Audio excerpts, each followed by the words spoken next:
ऐसा राजा चाहिए जो वेद की बातों को चरितार्थ करे, जैसे कि आज हो रहा है वर्तमान में। उसी प्रकार योगी जी हमारे उत्तर प्रदेश को जो देख रहे हैं,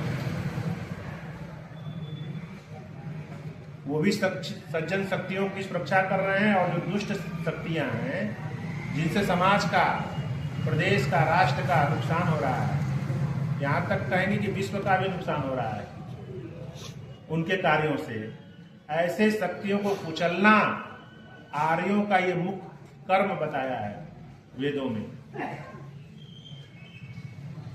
जब राम ने बाली का अंत किया तो बाली ने राम से प्रश्न किया है कि आप किस हैसियत से मारे हैं हमको, आप तो कहीं के राजा भी नहीं है इस समय।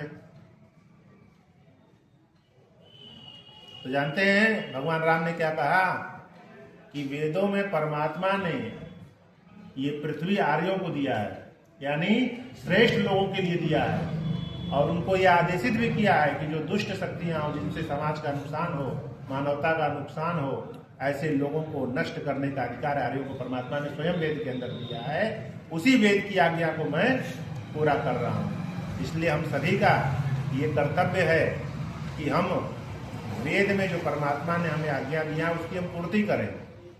अगर नहीं करेंगे तो जो हमने हजारों साल की गुलामी को झेला है, जो हमारे पूर्वजों ने जो यातनाएं झेली हैं, वो जब आप इतिहास के पन्ने को खोलेंगे तो समझ में आ जाएगा कि आपकी बहू बेटियों को सऊदी में ले जाके 2-2 दिनार में बेचा गया है।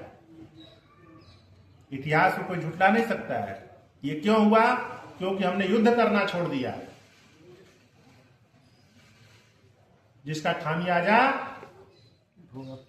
आर्यों को भुगतना पड़ा।